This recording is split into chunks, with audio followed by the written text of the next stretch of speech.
नमस्कार, बुलेटिन में आपका स्वागत है। मैं हूं आपके साथ आशा सरमाल। चलिए शुरुआत करते हैं बुलेटिन की इस वक्त की बड़ी खबर से शुरुआत करेंगे। आपको बताते चले कि आज धारा 370 को निरस्त किए हुए 2 साल बीत गए हैं और अनुच्छेद 370 के जाने की दूसरी वर्षगांठ पर पीएजीडी ने भी यहां बैठक की है और बैठक में पीएजीडी में शामिल दल तैयार कर रहे हैं अगली रणनीति। 370 और 35A के निरस्त होने का आज भी एक सुर में किया गया है विरोध। इस वक्त की बड़ी खबर आप देखिए, लगातार श्रीनगर से देखने को मिल रही है, जहां पर धारा 370 और 35A को लेकर एक बार फिर से बगावी सुर यहां पीएजीडी के देखने को मिले हैं। अनुच्छेद 370 के जाने की दूसरी वर्षगांठ पर पीएजीडी ने बैठक की है और बैठक में पीएजीडी में शामिल दल तैयार कर रहे हैं अगली रणनीति की किस तरह से काम वो अब आने वाले समय में यहां पर करेंगे, क्योंकि धारा 370 और 35A के निरस्त होने के बाद आज फिर से यहां बगावी सुर जो है वो गुपकार गठबंधन के देखने को मिल रहे हैं। लगातार आप देखिए कि गुपकार गठबंधन के अंदर पहले पूरी तरह से मतभेद भी देखा गया, लेकिन उसके बाद आप देखिए अब एक बार फिर से एकजुट होते हुए नजर आ रहे हैं, क्योंकि धारा 370 और 35A को लेकर बगावी सुर यहां पर अब यहां सामने रखने की कोशिश की जा रही है। एक बार फिर से दूसरी वर्षगांठ पर आज किस तरह से बैठक की गई है और बैठक में अगली रणनीति पर चर्चा की गई है, यानी आगे की रणनीति क्या रहने वाली है, अब ये देखना बहुत जरूरी है। क्योंकि पहले ही अगर पीडीपी पार्टी की बात करें तो उन्होंने कड़ा रुख इख्तियार कर दिया है कि धारा 370 को वो वापस लाएंगे और वापसी इसकी करवाएंगे, लेकिन नेशनल कॉन्फ्रेंस पार्टी की तरफ से भी अब कहीं ना कहीं सुर जो है वो पीडीपी के साथ मिलते हुए नजर आ रहे हैं। क्योंकि डॉक्टर फारूक अब्दुल्ला और उमर अब्दुल्ला की बात करें तो अब यहां पर किस तरह से बयानबाजी होगी ये देखने वाली बात है, लेकिन अब यहां ये भी समझिए कि बैठकों का दौर अगर शुरू किया गया है तो किस तरह से आगे की रणनीति रहेगी, ये बहुत बड़ी बात यहां देखने वाली होगी कि आखिर गुपकार डिक्लेरेशन एक बार फिर से मिलकर कौन कौन सी यहां पर खिचड़ी जो है वो पकाता हुआ नजर आ रहा है। क्योंकि हर कोई अपनी पैठ बनाने में लगा हुआ है, लेकिन उसके साथ ही जब आज यहां अनुच्छेद 370 के जाने की दूसरी वर्षगांठ या पूरा देश मना रहा है, पूरा जम्मू कश्मीर मना रहा है, लेकिन उसके साथ ही पीएजीडी जो है वो अलग ही बैठक करती हुई नजर आ रही है और बैठक में जितने भी दल शामिल हुए हैं वो अगली रणनीति को लेकर चर्चा करते हुए नजर आ रहे हैं और अगली रणनीति क्या रहेगी ये देखने वाली बात है। क्योंकि तारिगामी की अगर बात करें तो उनकी तरफ से भी जो बयानबाजी सामने रखी गई थी ये भी सब जानते हैं। बेरोजगारी को लेकर मुद्दा उठाने की कोशिश की गई थी, उसके साथ ही यहां बहाली को लेकर बातचीत सामने रखी गई थी। और उमर अब्दुल्ला की बात करें तो एक टीवी चैनल को एक इंटरव्यू देते हुए उन्होंने भी अपने बगावी सुर कहीं ना कहीं यहां पर दिखा दिए थे। लेकिन अब महबूबा मुफ्ती जिस तरह से धारा 370 को लेकर कड़ा रुख इख्तियार कर चुकी है, उसी पर अब मंथन करना बहुत जरूरी है। क्या पूरी तरह महबूबा मुफ्ती के ही नक्शे कदमों पर गुपकार डिक्लेरेशन जो है वो चलता हुआ नजर आएगा, या फिर अलग से कोई और रणनीति यहां पर तैयार की जाएगी? और अलग से अगर कोई रणनीति तैयार की जाती है तो वो कौन कौन से मुद्दे रहने वाले हैं? क्या धारा 370 और 35A को लेकर ही बातचीत होगी, या बेरोजगारी को लेकर बातचीत होगी, रोजगार को लेकर बातचीत होगी कि किस तरह से विकास जो है वो जम्मू कश्मीर केंद्र शासित प्रदेश का किया जाना है? सैयद तजम्मुल हमारे सहयोगी हमारे साथ जुड़ चुके हैं। तजम्मुल, आज 370 गए हुए 2 साल बीत गए हैं, लेकिन पीएजीडी एक बार फिर से एक मंच पर एकजुट होता हुआ नजर आया है। मतभेद भी थे लेकिन आज भुला दिए गए। किन किन मुद्दों को लेकर चर्चा हुई?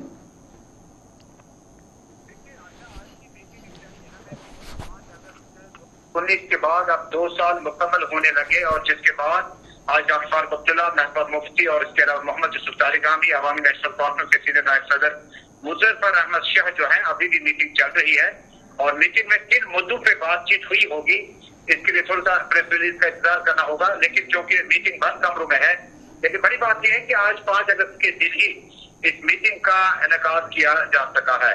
हालांकि कुछ दिनों से ऐसा चल रहा था कि कुल जमाती वफद जब वज़ीर-ए-आज़म मोदी से मिलने के बाद वापस पहुंचा था तो शायद कह रहे थे कि पीएजीडी जो है जो शायद अलग अलग रास्तों पर निकलेंगे। फिर उसके बाद दोबारा इनको इकट्ठा देखने के बाद 5 अगस्त को आज की मीटिंग में व्हाट नेक्स्ट और आने वाले दिनों में स्टेट हुड का भी मामला है, जो जम्मू कश्मीर में विधानसभा चुनाव भी होने हैं, जिसके लिए कई मुद्दों पर बातचीत की गई है। लेकिन ब्यूरो जो है वो थोड़ी देर बाद आ जाएगा। लेकिन डॉक्टर अब्दुल्ला, ये बताइए कि जब धारा 370 को संशोधित कर दिया गया है, सुप्रीम कोर्ट के दायरे में है, 35 से जाने के बाद काफी तरीके से युवतियों को भी फायदा हुआ, लेकिन उसके बावजूद भी अगर बंद कमरों के अंदर बैठक हो रही है तो बंद कमरों के अंदर ऐसी कौन सी बैठक हो रही है जो आम जनता को पता नहीं चल सकता या बताया नहीं जा सकता? देखिए, इस तरह की मीटिंग हमेशा बंद कमरों में ही होती है। उसके बाद प्रेस आ जाता है बाहर, तारिगामी साहब कुछ देर बाद जो है जरा इब्लाग या मीडिया को बता दी कि आखिर डॉक्टर महबूबा मुफ्ती ने 5 अगस्त पे जो 2 साल हैं उसके बाद विकास जम्मू कश्मीर में कितना होगा, उसके बाद पॉलिटिकल प्रिजनर्स हैं उनके साथ सिक्योरिटी ऑपरेशन हैं, और आने वाले दिनों में डीडीसी के जो मसाइल हैं जो जीत कर आए थे उनके भी मसले हैं, और जम्मू कश्मीर में कुल मिलाकर पॉलिटिकल सिनेरियो पर किस तरह से बातचीत की गई हो और आइंदा किसी का लाएमल किस तरह से दिया गया हो। और चुनाव में जाने से पहले, क्योंकि इस मीटिंग में 2 तरह के माने बड़े अहम आशा, एक ये कि अगर विधानसभा के चुनाव हो, क्योंकि महबूबा मुफ्ती ने क्लिक किया कि वो चीफ मिनिस्टर कैंडिडेट के तौर पर पार्टी चुनाव में होगी। अमर गुप्ता ने कहा कि स्टेट के बगैर जम्मू कश्मीर में खुद चुनाव नहीं होगी लेकिन पार्टी होगी। इसी तरह फारूक अब्दुल्ला जो इस वक्त मेंबर पार्लियामेंट है, तो उन्हें भी सवाल किया गया था कि किस तरह के मामलों में चुनाव होंगे।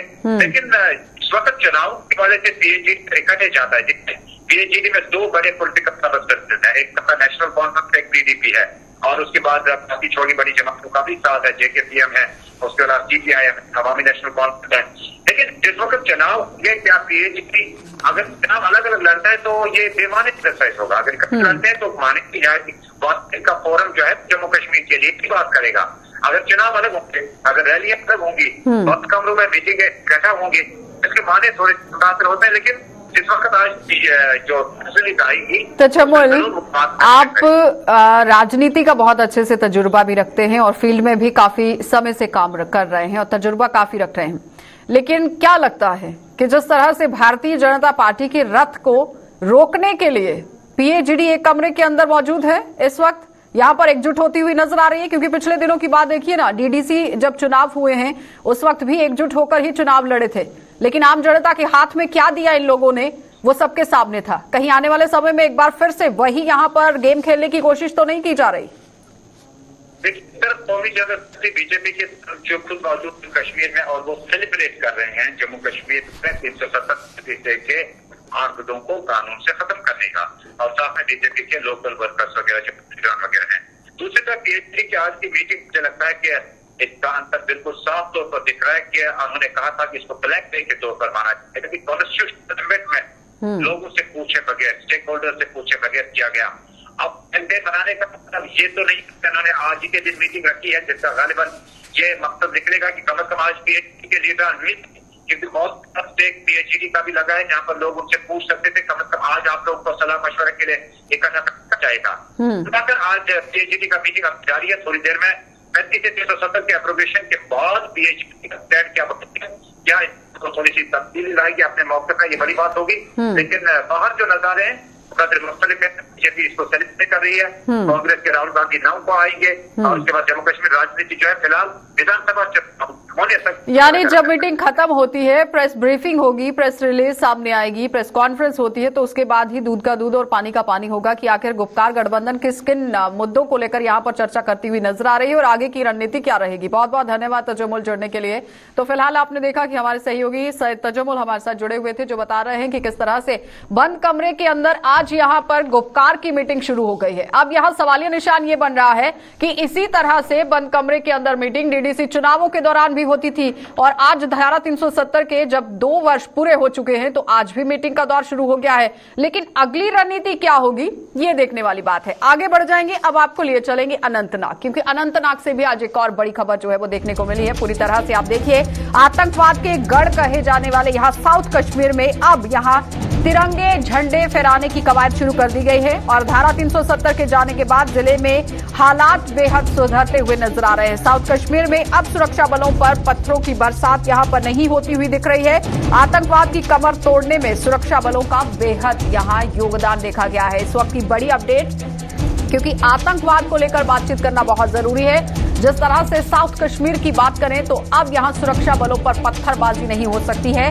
और धारा 370 के जाने के बाद जिला के हालात पूरी तरह से यहां सुधरते हुए नजर आ रहे हैं। और ये भी समझिए कि आतंकवाद के गढ़ कहे जाने वाले साउथ कश्मीर में अब तिरंगे फहराना शुरू कर दिया गया है। आतंकवाद की कमर तोड़ने की वजह से आप देखिए सुरक्षा बलों को जिस तरह से सफलता हर दिन हाथ लग रही है, कहीं ना कहीं सुरक्षा बलों ने पूरा योगदान दिया है कि साउथ कश्मीर के अंदर आज तिरंगा यहां पर फहराया जा रहा है। इससे पहले की भी आपने देखी थी तस्वीरें कि किस तरह से अगर लाल चौक पर तिरंगा फहराने की बात आती थी तो कैसे वहां पर पूरे इलाके को कॉर्डन ऑफ कर दिया जाता था और कर्फ्यू जैसे हालात जो हैं वो देखने को मिलते थे। लेकिन अब साउथ कश्मीर से बड़ी अपडेट देखने को मिल रही है, जहां पर धारा 370 जाने के बाद यहां तिरंगे फहराने का सिलसिला बदस्तूर शुरू कर दिया गया है। 370 के जाने के बाद जिले के हालात में बेहद सुधार आया है और साउथ कश्मीर में अब सुरक्षा बलों पर पत्थरबाजी नहीं होती है, और जिसका सीधा सीधा श्रेय जो है वो सुरक्षा बलों को जाता है, क्योंकि जिस तरह से सुरक्षा बल काम कर रहे हैं वो काबिले तारीफ है। फिदा हुसैन हमारे साथ जुड़ चुके हैं। फिदा, धारा 370 जाने के बाद साउथ कश्मीर जो आतंकवाद का गढ़ माना जाता था, वहां पर आज तिरंगे झंडे फहराए जा रहे हैं, क्या कहेंगे?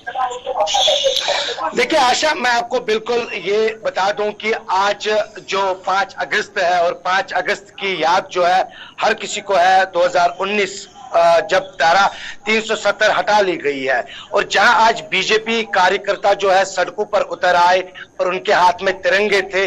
बीजेपी की महिला उपाध्यक्ष जो है रुमैसा रफीक के नेतृत्व में एक रैली भी निकाली गई, जो डाक बंगलो खनाबल में वहां पे तिरंगा लहराया गया, राष्ट्रगान गाया गया। और मैं बता दूं कि जम्मू श्रीनगर राष्ट्रीय राजमार्ग में पड़ता है, जहां पर ये तिरंगा रैली जो है वो निकाली गई है। तिरंगा रैली के साथ साथ मैं आपको ये भी बता दूं कि रुमैसा रफीक का यही मानना है कि आज हम काफी खुश हैं और खुशी के साथ साथ इस दिन को हम इस तरह से मना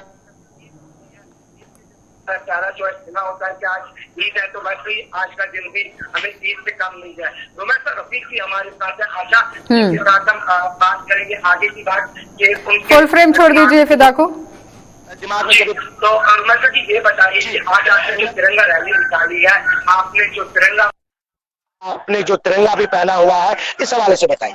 जी, मैं बहुत खुशकिस्मत हूँ कि मैं देश के काम आ सकूँ। जैसे कि आपको पता है कि 2024 में धारा यहाँ से हटाई गई, बीजेपी की से बहुत बड़ा कदम था कश्मीर, जम्मू एंड कश्मीर के लिए। हम इस यहाँ पर जो ठेकेदार बैठे थे, जो अपनी दुकानें चला रहे थे, उन्होंने यहाँ पर फिदा सवाल कीजिए कि धारा 370 जाने के बाद किस तरह का बदलाव उन्होंने घाटी के अंदर देखा है, क्योंकि अगर 370 के पहले की बात करें, जब लाल चौक पर तिरंगा फहराने की बात आती थी तो कर्फ्यू जैसे हालात हो जाते थे और वहां तक पहुंचने के लिए भी पूरी तरह से कॉर्डन ऑफ इलाके को कर दिया जाता था। लेकिन आज जिस तरह से साउथ कश्मीर के अंदर तिरंगा रैली निकाली गई है, झंडा वहां पर फहराया गया है। देखिए रुमैसा जी, ये आपसे सवाल है कि क्या बदला है। वो लाल चौक में जब तिरंगा लहराने की बात होती थी तो यही प्रश्न है आपका कि कॉर्डन ऑफ होता था, लेकिन आज आप खुले जहाँ से लोग चलते थे और आप यहाँ से तिरंगा लेकर निकले हैं, तो इस हवाले से बताइए। देखिए, जब मैंने पिछली बार अनंतनाग लाल चौक में झंडा फहराया तो मैं अकेली, आज इतनी खुशी मुझे मिली जब मेरे कार्यकर्ता मेरे साथ थे, इतना उत्साह था उनको में कि उनको भी खुशी हुई कि देश बदल रहा है, मोदी जी की वजह से देश बदल रहा है, क्योंकि इन्होंने 70 साल जो लूट मचाई यहाँ पर, जो गरीब माओ के तो इनके बच्चे थे वो विदेशों में पढ़, आज ही हमारे साथ ही जो गठबंधन में थी, अब वो आज झंडा चढ़ाएगी, इसलिए वो तो इसी झंडे के नीचे, इसी झंडे को सलामी देती थी, इसी झंडे के नीचे आती थी, अब वो मनाएगी ब्लैक डे। फिदा, ये सवाल कीजिए कि अब यहाँ पर बदलाव देखा गया है, क्या नया कश्मीर सामने आ रहा है? ये बताएं कि नए कश्मीर की बात कर रही है, क्या आपको लगता है कि नया कश्मीर जो है अब सही मायने में यहाँ पर दिख रहा है? हाँ, क्यों नहीं। जो 2019 से आप देखिए हालात कितनी गलत बदल रही है, जो स्टोन फाइटिंग हो रही थी यहाँ पर गरीब माओ के बच्चे, सबसे कौन बच्चा गोली का शिकार हो गया, डेवलपमेंट भी हो रही है। जब से कोविड यहाँ 2 साल से कोविड चल रहा है, कोविड की महामारी थी, पहले तो हमें देश को बचाना है, फिर डेवलपमेंट को आगे लेकर जाए। जी आशा, इनका ये कहना है कि पहले जम्मू कश्मीर को बचाना है, डेवलपमेंट होगी, 2 साल कोविड। फिदा, सवाल कीजिए इनसे कि जिस तरह से अब भारतीय जनता पार्टी पूरी तरह से कश्मीर के अंदर भी अपना जनाधार बढ़ाने में लगी हुई है, क्या लगता है कि अब विकास की राह पर कश्मीर को भी और जम्मू को भी लेकर जाना बहुत जरूरी है? आम लोगों की जो परेशानियां हैं उनको हल करना बहुत जरूरी है, उन्हें प्राथमिकता देना जरूरी है? क्या जम्मू कश्मीर में विकास होगा? और जो विकास की बातें बीजेपी बार बार कहती है, क्या आपको लगता है कि जो आने वाला समय है क्या उसमें विकास होगा जम्मू और कश्मीर में? देखो, आपको पहले ये देखने को मिलेगा थर्ड टायर पंचायत जो मोदी जी ने यूपी गवर्नमेंट में लाया। पहले हमें एमएलए के पास जाना था, डर की ठोक सरपंच फिर 5 मिलता है, उसके बाद मतलब भी मिलता है, मिलता है। ये ग्राउंड की डेवलपमेंट नहीं है तो और क्या है? वैक्सीनेशन है लोगों के लिए, फ्री राशन है। आज जब तक कोविड चल रहा है तब तक राशन यानी आने वाले समय में विकास की राह पर कश्मीर और जम्मू दोनों यहां पर चलते हुए नजर आएंगे, क्योंकि केंद्र शासित प्रदेश है तो विकास होना बहुत जरूरी है। फिदा, बहुत बहुत धन्यवाद जुड़ने के लिए। तो फिलहाल आपने देखा कि फिदा हुसैन हमारे साथ जुड़े हुए थे, जो बता रहे हैं कि किस तरह से साउथ कश्मीर, जो कि आतंकवाद का गढ़ माना जाता था एक समय पर, वहां पर आज तिरंगा रैली निकाली गई है और झंडे का आप देखिए सम्मान किस तरह से वहां पर किया गया। लेकिन सवाल यहां पर यह है कि अब जम्मू कश्मीर केंद्र शासित प्रदेश धारा 370 जाने के बाद विकास की राह पर किस तरह से काम कर रहा है, ये देखने वाली बात है। आगे बढ़ जाएंगे, जिला कठुआ आपको लिए चलते हैं, क्योंकि कठुआ से भी आज बड़ी अपडेट देखने को मिल रही है, जहां पर कठुआ में 370 निरस्त होने की दूसरी वर्षगांठ पर आज प्रदर्शन देखा गया। पैंथर्स पार्टी सहित कई अन्य दलों ने भी फिर से यहां फैसले का विरोध जताया है और राज्य का दर्जा वापस देने की मांग पूरी तरह से सामने रखी है। बेरोजगारी फैलाने का आरोप भी लगाया गया। और इस वक्त की बड़ी अपडेट जिला कठुआ से, जहां पर पैंथर्स पार्टी धरना प्रदर्शन करती हुई नजर आ रही है और केंद्र सरकार पर निशाना साधती हुई नजर आ रही है कि जो दावे और वादे पेश किए गए थे विकास को लेकर, वो कहीं ना कहीं पूरे होते हुए नजर नहीं आए हैं। राज्य का दर्जा वापस देने की भी मांग आज रखी गई है और बेरोजगारी फैलाने का भी आरोप लगाया गया है। साफ तस्वीरों में आप देखिए, बैनर लेकर पैंथर्स पार्टी के कार्यकर्ता किस तरह से सड़कों पर उतरे हुए हैं और कठुआ में 370 निरस्त होने की दूसरी वर्षगांठ पर आज ये प्रदर्शन किया गया है। पैंथर्स पार्टी के साथ ही कई अन्य दलों के नेता भी यहां पर मौजूद रहे हैं और इस फैसले का विरोध करते हुए नजर आए और साफ तरीके से उनका यह कहना था कि राज्य का दर्जा जो है वो बहाल किया जाए और जिस तरह से जम्मू कश्मीर केंद्र शासित प्रदेश के अंदर बेरोजगारी चरम पर चल रही है, इसे खत्म करने के लिए भी कवायद चलाना बहुत जरूरी था, क्योंकि धारा 370 जाने के बाद जो दावे केंद्र सरकार की तरफ से सामने रखे गए थे और बड़ी बड़ी बातें जो यहां पर कही गई थी वो कहीं ना कहीं पूरी होती हुई नजर नहीं आई हैं और आज पैंथर्स पार्टी के कार्यकर्ता सड़कों पर उतरते हुए नजर आए हैं और बैनर हाथ में लेकर आप देखिए प्रदर्शन करते हुए नजर आए हैं, जहां पर पैंथर्स पार्टी पूरी तरह से लामबंद होती हुई नजर आ रही है। और दूसरी तरफ आप देखिए धारा 370 को लेकर आज दूसरी वर्षगांठ जो है वो जम्मू कश्मीर केंद्र शासित प्रदेश के अंदर मनाई जा रही है, लेकिन अलग अलग संगठनों के अंदर गुस्सा भी देखने को मिल रहा है, जिसमें पैंथर्स पार्टी भी एक का जो हिस्सा है वो बनती हुई नजर आ रही है। राज्य का दर्जा वापस देने की मांग करते हुए नजर आए, बेरोजगारी को भी कम करने की मांग यहां पर सामने रखी गई। सरबजीत हमारे साथ जुड़ चुके हैं। सरबजीत, जिस तरह से 2 साल बीत चुके हैं धारा 370 को निरस्त हुए, लेकिन पैंथर्स पार्टी पूरी तरह से केंद्र सरकार पर आरोप लगा रही है। जी बिल्कुल, पैंथर्स पार्टी के साथ साथ विभिन्न राजनीतिक और गैर राजनीतिक दलों ने आज इस धारा 370 के हटे जाने की दूसरी बरसी को काला दिवस के रूप में यहाँ पर मनाया है और आज रोष प्रदर्शन करते हुए रोष रैली निकाली है जो सीधी चौक में आकर संपन्न हुई है।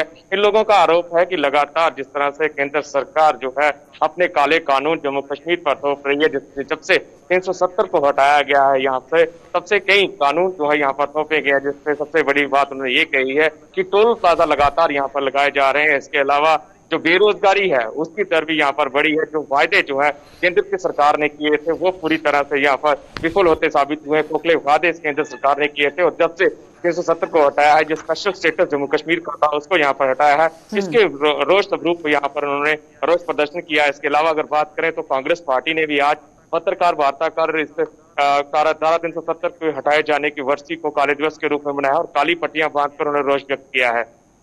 लेकिन सरबजीत, सवाल यहाँ पर यह है कि जिस तरह से आज पीएचडी भी बैठक कर रही है वो भी अलग से रणनीति बनाती हुई नजर आ रही है, लेकिन जम्मू के अंदर भी इस तरह से देखने को मिल रहा है जहां पर अलग अलग कार्यकर्ता जो अलग अलग पार्टियों से ताल्लुक रखते हैं वो लामबंद होते हुए नजर आ रहे हैं। लेकिन धारा 370 का ये सारा मामला सुप्रीम कोर्ट के दायरे में है, उस पर भी यहाँ पर सवालिया निशान जो है वो लगा दिया गया है।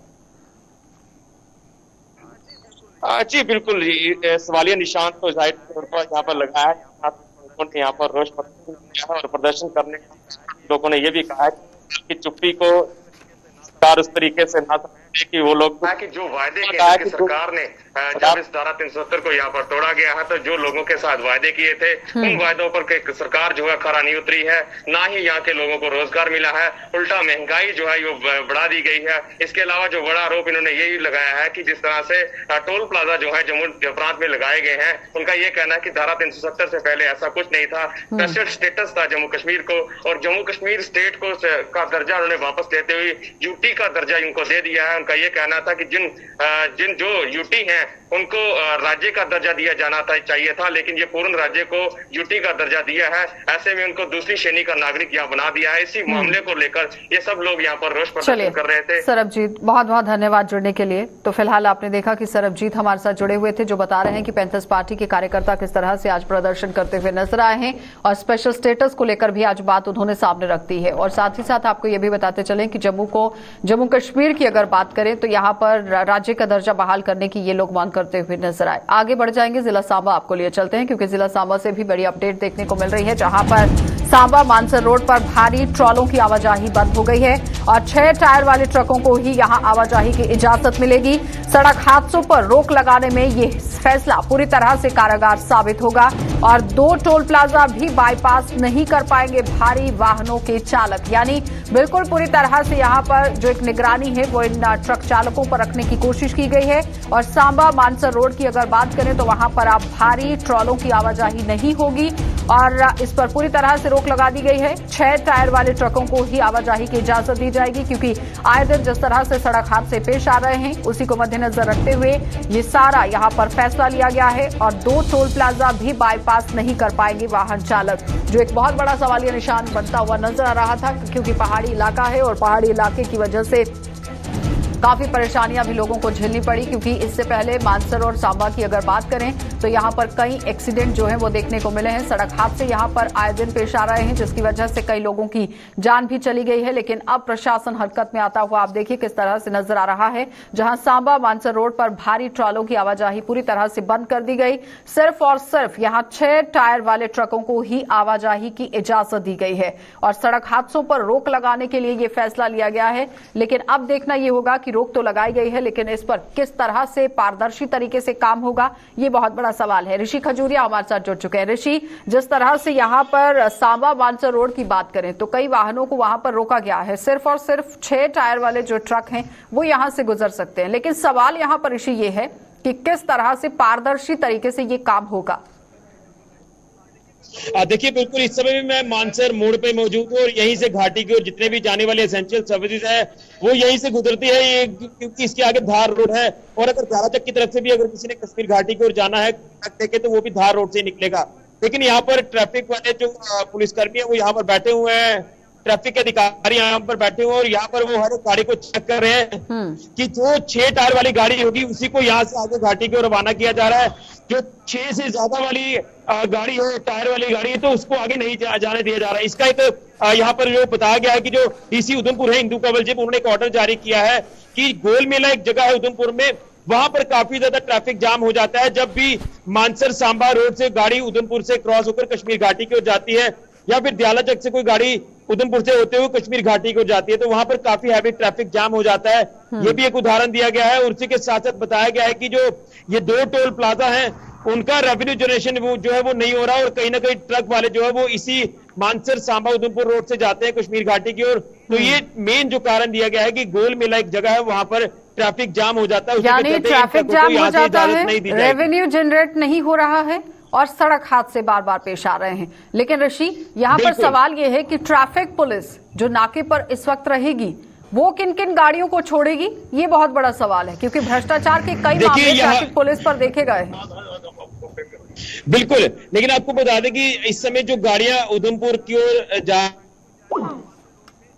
चेक किया जा रहा है बकायदा की जो 6 टायर वाली गाड़ी है उसको इजाजत दी जा रही है, यहाँ पर पर्टिकुलर चेक किया जा रहा है। और उसी के साथ साथ अगर बात करें तो जो 6 टायर से ऊपर वाली गाड़ी है उसे बताया जा रहा है, उसे कहा जा रहा है कि आप लोग नेशनल हाईवे से जाकर जम्मू से होकर आप कश्मीर घाटी को जाइए, तो सीधे तौर पर अब चेक जो किया जा रहा है, लेकिन कहीं ना कहीं इसमें पारदर्शिता कितनी आने वाले दिनों में रहेगी, एक बहुत बड़ा सवाल बनता हुआ नजर आएगा। बहुत बहुत ऋषि धन्यवाद जुड़ने के लिए। तो फिलहाल आपने देखा कि ऋषि खजूरिया हमारे साथ जुड़े हुए थे, जो बता रहे हैं कि किस तरह से पारदर्शी तरीके से ये काम होगा। ये देखने वाली बात है क्योंकि ट्रैफिक पुलिस इस पर किस तरह से निगरानी रखेगी और कितनी पारदर्शिता से ये काम करेगी, ये बहुत बड़ा सवाल है। आगे बढ़ जाएंगे। जम्मू कश्मीर से अनुच्छेद 370 खत्म होने की दूसरी वर्षगांठ पर जम्मू में भाजपा द्वारा जगह जगह कार्यक्रमों का आयोजन कर तिरंगा फहराया गया और मुख्य कार्यक्रम त्रिकुटा नगर स्थित कार्यालय में आयोजित किया गया, जिसमें भाजपा के प्रदेश अध्यक्ष रविंद्र रैना ने तिरंगा फहराकर जश्न का शुभारंभ किया। इस अवसर पर भाजपा प्रदेश अध्यक्ष ने कहा कि अनुच्छेद 370 एक नफरत की दीवार थी, जिसने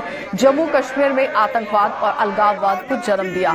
वहीं जानीपुर में भी भाजपा नेता और पूर्व मंत्री सत शर्मा इसने यहां पर पूरी तरह से विशेष दिन पर तिरंगा फहराने की कोशिश की है। यानी ये सारे लोग यहां पर मौजूद थे जिन्होंने तिरंगा यहां पर फहराया है और इस दिन की खुशी मनाई। तो इसी बीच भाजपा युवा मोर्चा द्वारा तवी पुल पर स्थित महाराजा हरि सिंह स्मारक पर भी एक कार्यक्रम का आयोजन किया गया, जिसमें तिरंगा फहराने के साथ साथ महाराजा हरि सिंह की प्रतिमा पर फूल मालाएं चढ़ाई गई। उधर बाड़ी ब्राह्मणा की अगर बात करें तो यहाँ पर भी भाजपा नेता जयराम शर्मा ने तिरंगा फहराया और कार्यक्रम का शुभारंभ किया। कि माननीय प्रधानमंत्री नरेंद्र मोदी साहब की सरकार ने जम्मू कश्मीर से धारा 370 को समाप्त कर दिया था। ये धारा 370 एक नफरत की दीवार थी, जिसने जम्मू कश्मीर में आतंकवाद, अलगाववाद और पाकिस्तान की विचारधारा को जन्म दिया। धारा 370 को समाप्त करके एक भारत, एकात्म भारत के संकल्प को माननीय प्रधानमंत्री नरेंद्र मोदी साहब और हमारे देश के माननीय गृह मंत्री अमित शाह साहब ने पूरा किया। एक भारत श्रेष्ठ भारत के संकल्प को पूरा किया गया।